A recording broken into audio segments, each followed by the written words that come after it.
So, you need a break, right? Well, doesn't Donald Trump time this brilliantly today? How about a tax break? How about a big one? How about rates that get back to like Ronald Reagan and about half the people in this country not having to worry about paying taxes at all? We can get into the details of his plan, but I prefer my guests start picking apart through it.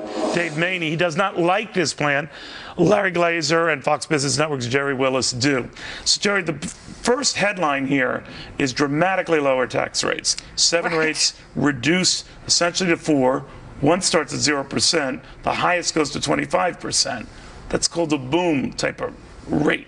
That's right. This would promote growth. There's no doubt about it. If there's anything Trump gets right here, it's incentivizing growth. It's incentivizing work. I mean, let's face it. If you have 50% of your income taken away in taxes, it's not a big incentive to work. And that's what he's doing here. He wants people to be incentivized to work, spend, invest, sock it away. That's what he'd like you to do. And I think that's fantastic. But the devil, of course, is always in the details. And I think some of us have big questions about that. The big headline for most folks today, though, is the I win portion of this, right? Half of Americans would pay zero. We're calling zero a tax bracket. This is the first time that I've realized that zero is a tax bracket. Now, the logic for that, for lawyers I understand, like Glazer, is that if you individual, you earn $25,000 or less, or couples earning $50,000 or less, that you pay other taxes, you have other burdens, that you shouldn't have a federal income tax burden. That's all well and good. My only concern with that is I think everyone should have some skin in the game, and if half the paying public doesn't, and I don't think it should be a lot. I think you can have it as low as 1, 2, 3%, but some skin in the game so that you can at least monitor the game. What do you make of it? Regardless of how you feel about Donald Trump, most Americans would agree that our archaic tax code is in badly need of repair and overhaul. And this is a plan that has several benefits. One, of course, it does provide relief to the millions of hardworking Americans who have effectively been subsidizing this recovery all along through 0% interest rates, through savings that they're not getting any return on. So they'll at least get some relief through this tax policy. But the bigger issue will be the benefit to economic growth. And look, it's going to compel companies to bring back the $2.1 trillion worth of money that's stashed overseas by Apple, by Google, by Microsoft. Well, that They'll gets bring a it back little dicey, Dave. I want to raise that with Dave. And that is, here's where it gets a little weird.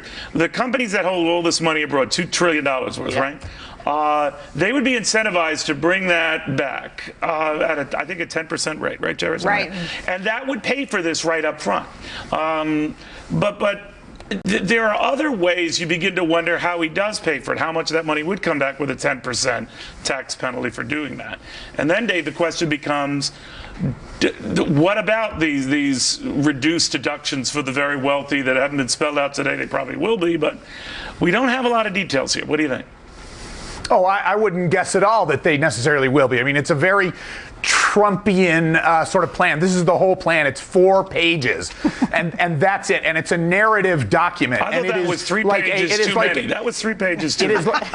It is like a farmer's field for growing loopholes. Right. It has these remarkable sort of areas in which there is no detail, and which there is clearly going to be a gigantic, load of misbehavior and unintended consequences. But I think it's a step. Here's what I'll disagree, my friend. I think it's a step in the right direction. Jerry, I always think we need a huge catalyst, and we found that big tax cuts, they'll always play the class warfare game. I can't control that. Do just that.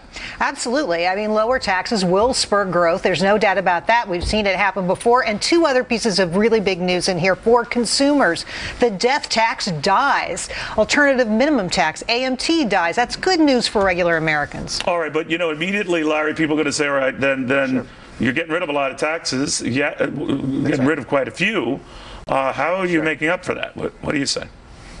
Neil, the current system is so hypocritical. It was created by special interests. It's like a Frankenstein manufactured event. And this will at least simplify, take some of those special interests out of the game so we can get back to providing benefits where it does create growth and benefit the majority of Americans. He's talking about lowering corporate tax rates. What a great thing to stimulate the economy, get rid of all the games that companies play to hide money, to circumvent the tax code, but help Dave, them grow, help them pay taxes. Your argument, Dave, is he doesn't do that, right? He plays fast and loose with some some stuff, right? My argument is, at its heart, it's an extremely conventional Republican tax simplification plan.